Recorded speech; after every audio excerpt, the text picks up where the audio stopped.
Hello friends, मैं teacher Sangeeta Singh आप सभी का मैं अपने YouTube channel teacher Sangeeta Singh में स्वागत करती हूँ।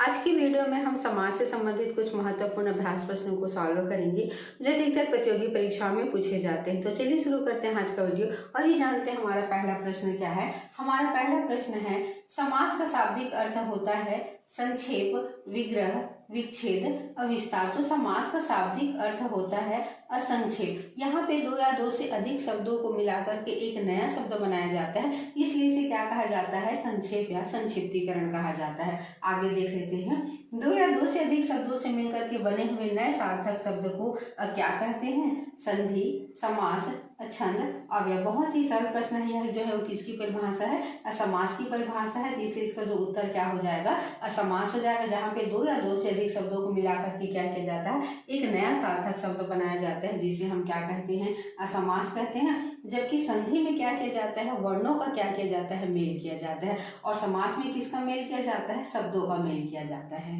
अगला प्रश्न, कौन से समास में पूर्व पद प्रधान होता है, तत्पुरुष समास, अव्ययी भाव समास, बहुव्रीहि समास, द्वंद्व समास। तो जो पूर्व पद प्रधान होता है वह किस में होता है, अव्ययी भाव समास में क्या होता है, पूर्व पद प्रधान होता है। आगे भी देख लेते हैं, जो तत्पुरुष समास होता है उसमें कौन सा पद प्रधान होता है, तो उत्तर पद प्रधान होता है। साथ ही जो बहुव्रीहि समास होता है उसमें दोनों पद प्रधान नहीं होते, कोई तीसरा पद क्या होता है, प्रधान होता है। और द्वंद्व समास में क्या होता है, दोनों ही पद क्या होते हैं, प्रधान होते हैं। इसलिए जो इसका सेकंड ऑप्शन है अव्ययी भाव समास, यही हमारा क्या है, उत्तर है। आगे देख लेते हैं, आजीवन शब्द में समास है अव्ययी, तत्पुरुष, बहुव्रीहि, द्वंद्व। तो यहाँ पे देखिए आ और जीवन। हम समास के बारे में जानते हैं कि समास क्या होता है, दो शब्दों से मिलकर के बनना होता है, जिसे हम क्या कहते हैं, पूर्व पद और उत्तर पद कहते हैं। यहाँ पे देखिए जो आजीवन है, आ यहाँ पे क्या है, पूर्व पद है, और जीवन क्या है, यहाँ पे जो है वो उत्तर पद है। लेकिन यहाँ पे जो है आ जो है वो शब्द न होकर के क्या है, जो है वो उपसर्ग है। और आ यहाँ पे क्या कर रहा है, जो है वो अवयव की भांति जो है वो कार्य कर रहा है। और अवयव हम किसे कहते हैं, जिस शब्द का जो है वो लिंग वचन कारक के अनुसार से परिवर्तन नहीं होता, उसे हम क्या कहते हैं, अवयव कहते हैं। यहाँ पे देखिए आ किसके रूप में कार्य करे, अवयव के रूप में कार्य करे। और अवयव के रूप में कार्य करने के साथ ही जो है पूरा जो समस्त पद है वह जो है किसके रूप में कार्य करने लगा है, अवयव के रूप में कार्य करने लगा है। इसलिए जो आजीवन है वह क्या है, अवयवी समास है। अगला प्रश्न, तत्पुरुष समास का उदाहरण नहीं है हस्तलिखित, दोषपूर्ण, शरणागत, दुगना। तो यहाँ पे देखिए, देखने से स्पष्ट हो रहा है यहाँ पे जो दुगना है वह क्या है, तत्पुरुष समास का जो उदाहरण नहीं है, क्योंकि यहाँ पे जो प्रथम पद है वह किसको दर्शा रहा है, संख्या को दर्शा रहा है। और जहाँ पे प्रथम पद संख्या को दर्शाता है उसे हम क्या कहते हैं, द्विगु समास कहते हैं। इसका जो चौथा ऑप्शन है दुगुना, यही क्या हो जाएगा, इसका उत्तर हो जाएगा। साथ ही हम क्या कर लेते हैं, तीनों को भी क्या कर लेते हैं, क्रॉस चेक कर लेते हैं कि तीनों जो है वो तत्पुरुष समास है कि नहीं। तो यहाँ पे देखिए हस्तलिखित अर्थात जो हाथ से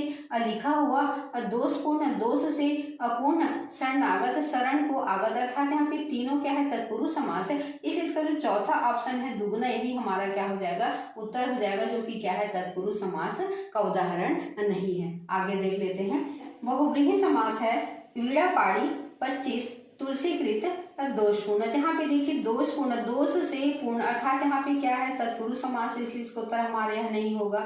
तुलसीकृत, तुलसी द्वारा रचित, अर्थात यह भी जो है तत्पुरुष समास है, इसलिए हमारा उत्तर नहीं होगा। 25 से किसको दर्शा रहा है, संख्या को दर्शा रहा है। तो जिसका पूर्व पद क्या होता है, संख्यावाची होता है, उसे हम क्या कहते हैं, द्विगु समास कहते हैं। इसलिए क्या है, द्विगु समास का उदाहरण है, इसलिए अभी जो है वो नहीं होगा। वीणापाणी अर्थात जो है वो वीणा है हाथ में जिसके, और वीणा है हाथ में जिसकी, वह क्या होती है, सरस्वती का होता है। और बहुव्रीहि समास की परिभाषा है कि जो दोनों पद प्रधान न होकर के तीसरे पद की प्रधानता होती है, उसे हम क्या कहते हैं, अब बहुव्रीहि समास कहते हैं। यहाँ पे देखिए वीणा है हाथ में जिसके, तो अर्थात वीणा है हाथ में जिसके, तो दोनों पद को छोड़ करके जो तीसरे पद की प्रधानता हो रही है वह क्या है, सरस्वती माता का। इसलिए वीणापाणी क्या है, बहुव्रीहि समास है। अगला प्रश्न, बहुव्रीहि समास नहीं है गोपाल, कामचोर, नीलकंठ, पीताम्बर। यहाँ पे देखिए जब हम गोपाल कहते हैं तो हमारा ध्यान किसकी ओर जाता है, कृष्ण की ओर जाता है, अर्थात यहाँ पे तीसरे पद की क्या हो रही, प्रधानता हो रही, इसलिए क्या है, बहुव्रीहि समास है, इसलिए उत्तर हमारे यहाँ जो है वो नहीं होगा। आगे देख लेते हैं, पीताम्बर अर्थात जो है पीले हैं वस्त्र जिसके, तो पीले किसके वस्त्र होते हैं, गणेश भगवान के होते हैं, अर्थात यह भी क्या है, बहुव्रीहि समास का उदाहरण है, इसलिए इसका उत्तर यह भी जो है वो नहीं होगा। नीलकंठ कंठ है जिसका नील अर्थात जो है शंकर भगवान की ओर इंगित कर रहा है, इसलिए इसका उत्तर यह भी नहीं हो जाएगा। अब हमारा जो है वो ऑप्शन बच जाता है कामचोर। तो यही क्या है जो है वो बहुब्रीहि समास का उदाहरण नहीं है और यही क्या है इसका जो है वो उत्तर है। आगे देख लेते हैं। विशेषण विशेषण से संबंध किस समास से है? अव्ययी समास, कर्मधारय समास, तत्पुरुष समास और द्वंद्व समास। तो यहाँ पे देखिए अव्ययी समास में क्या होता है, पूर्व पद की प्रधानता होती है, इसलिए इसका उत्तर तो यह नहीं होगा। तत्पुरुष समास में क्या होता है, उत्तर पद की प्रधानता होती है, इसलिए इसका उत्तर यह भी नहीं होगा। द्वंद्व समास में क्या होता है, दोनों ही पद की क्या होती है, प्रधानता होती है, इसलिए इसका उत्तर यह भी नहीं होगा। साथ ही द्वंद्व समास में क्या होता है, योजक चिन्ह से क्या होते हैं, जुड़े हुए थे, जब इनका जो है समास विग्रह किया जाता है तो और तथा ऐसे शब्दों के द्वारा क्या होता है, इनका जो है वो विग्रह किया जाता है। अब हम किसको देख लेते हैं, कर्मधारय समास को देख लेते हैं। तो कर्मधारय समास भी क्या होता है, इसमें जो है दोनों ही पद क्या होते हैं, प्रधान होते हैं, और दोनों पद में से क्या होता है, एक पद या तो विशेष्य होगा और दूसरा पद क्या होगा, अविशेषण होगा, या तो फिर एक पद क्या होगा, उपमेय होगा, या तो दूसरा पद क्या होगा, उपमान होगा। तो यहाँ पे देखिए जो कर्मधारय समास का संबंध किससे है, विशेष्य और अविशेषण से। विशेषण किसे कहते हैं, तो विशेषता बताने वाले को हम क्या कहते हैं, विशेषण कहते हैं, और जिसकी विशेषता बताई जाती है उसे हम क्या कहते हैं, अविशेष्य कहते हैं। तो इस दृष्टि से जो इसका सेकंड ऑप्शन है कर्मधारय समास, यही क्या हो जाएगा, इसका उत्तर हो जाएगा, क्योंकि इसका संबंध किससे है, विशेष्य और अविशेषण से है। अगला प्रश्न, मृगनयनी में समास है कर्मधारय समास, बहुव्रीहि समास, द्वंद्व समास और तत्पुरुष समास। तो यहाँ पे देखिए मृग नयनी अर्थात यहाँ पे नयन की क्या बताई जा रही है, विशेषता बताई जा रही, और जहाँ पे विशेषता बताई जाती है, विशेषण होता है, विशेष्य होता है, वहाँ पे कौन सा समास होता है, कर्मधारय समास होता है, इसलिए इसका जो पहला ऑप्शन है कर्मधारय समास, यही क्या हो जाएगा, इसका उत्तर हो जाएगा। आगे देख लेते हैं, कौन से समास में द्वितीय पद प्रधान होता है, अव्ययी समास, कर्मधारय समास, तत्पुरुष समास और द्वंद्व समास। तो जो अव्ययी समास होता है उसमें पूर्व पद प्रधान होता है, इसलिए इसका उत्तर यह नहीं होगा। कर्मधारय समास में क्या होते हैं, दोनों पद प्रधान होते हैं, लेकिन इसमें क्या होता है, विशेष और विशेषण होते हैं, साथ ही उपमेय और उपमान होते हैं, इसलिए यह भी नहीं होगा। तत्पुरुष समास में ही क्या होता है, उत्तर पद प्रधान होता है, इसलिए इसका जो तीसरा ऑप्शन यही हमारा क्या हो जाएगा, उत्तर हो जाएगा। साथ ही जो द्वंद्व समास होता है इसमें क्या होता है, दोनों ही पद प्रधान होता है, इसलिए इसका जो चौथा ऑप्शन है यह नहीं होगा। इसका जो तीसरा ऑप्शन है तत्पुरुष समास, यही क्या हो जाएगा, इसका उत्तर हो जाएगा। त्रिलोचन ने कामदेव को भस्म कर दिया। त्रिलोचन में समास है बहुव्रीहि समास, तत्पुरुष समास, अव्ययी समास और द्वंद्व समास। तो इसको तो बहुत ही आसानी से हम समझ जाएंगे।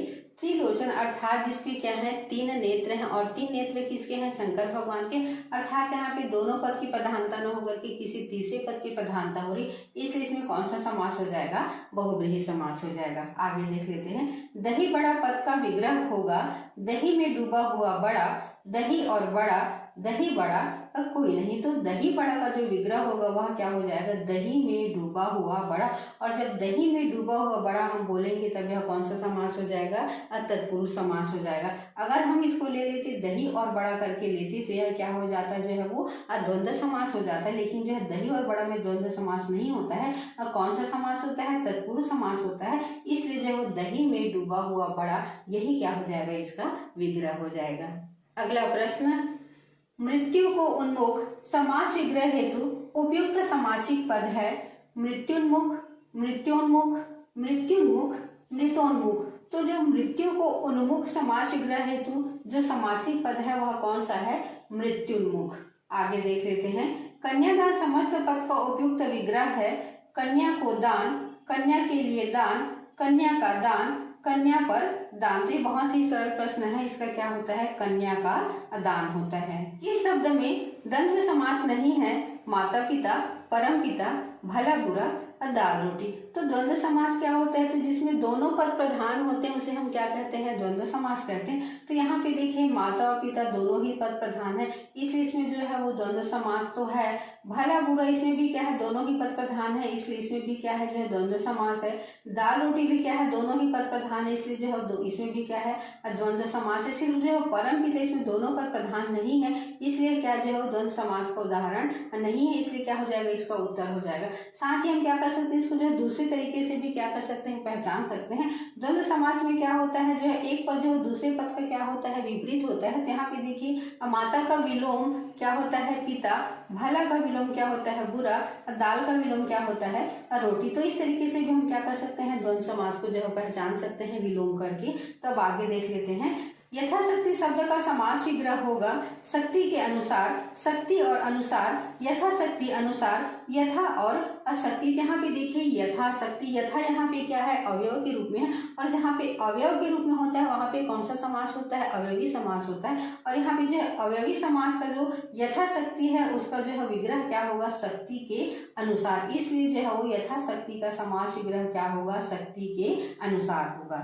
अगला प्रश्न, गुरु दक्षिणा शब्द का समास विग्रह होगा गुरु की दक्षिणा, गुरु के लिए दक्षिणा, गुरु के कारण दक्षिणा, गुरु की कृपा के लिए दक्षिणा। यहाँ पे देखिए जो गुरु दक्षिणा है दो शब्द गुरु और दक्षिणा से मिलकर के बना हुआ है, जिसमें गुरु क्या है पूर्व पद है और दक्षिणा क्या है उत्तर पद है। तो यहाँ पे गुरु दक्षिणा अर्थात यहाँ पे जो किसकी प्रधानता है, उत्तर पद की प्रधानता है। और जहाँ पर उत्तर पद की प्रधानता होती है वहाँ पे कौन सा समास होता है, तत्पुरुष समास होता है। तो तत्पुरुष समास के हिसाब से इसका जो समास विग्रह क्या हो जाएगा, गुरु के लिए दक्षिणा। इसलिए इसका जो सेकंड ऑप्शन है गुरु के लिए दक्षिणा, ये क्या हो जाएगा, इसका उत्तर हो जाएगा। आगे देख लेते हैं। प्रथम पद संख्यावाचक होने पर कौन सा समास होता है, द्वंद्व समास होता है, बहुव्रीहि समास होता है, अवयवी समास होता है, द्विगु समास होता है। तो जो द्विगु समास होता है उसमें क्या होता है, प्रथम पद जो है वो संख्यावाचक होता है। इसलिए इसका चौथा ऑप्शन है द्विगु समास, ही क्या हो जाएगा, इसका उत्तर हो जाएगा। अगला प्रश्न, किस समास में दोनों पदों के बीच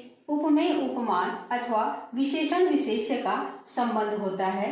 द्विगु समास, कर्मधारय समास, तत्पुरुष समास, अव्ययी भाव समास। तो इसके बारे में मैं पहले ही बता चुकी हूँ कि जो कर्मधारय समास होता है उन पदों के बीच में क्या होता है, उपमेय उपमान या फिर विशेषण विशेष्य का क्या होता है, असंबंध होता है। आगे देख लेते हैं।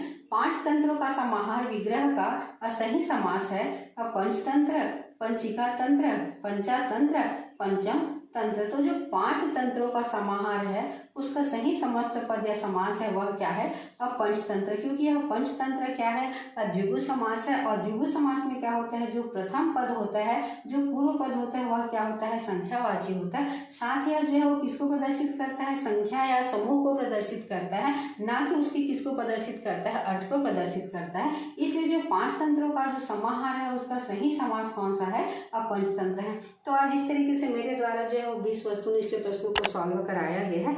अगर आज आप लोगों को यह वीडियो अच्छा लगा हो तो वीडियो को लाइक कीजिए, कमेंट कीजिए, शेयर कीजिए। साथ ही अगर आप मेरे चैनल में नए हैं तो चैनल को सब्सक्राइब भी कीजिए।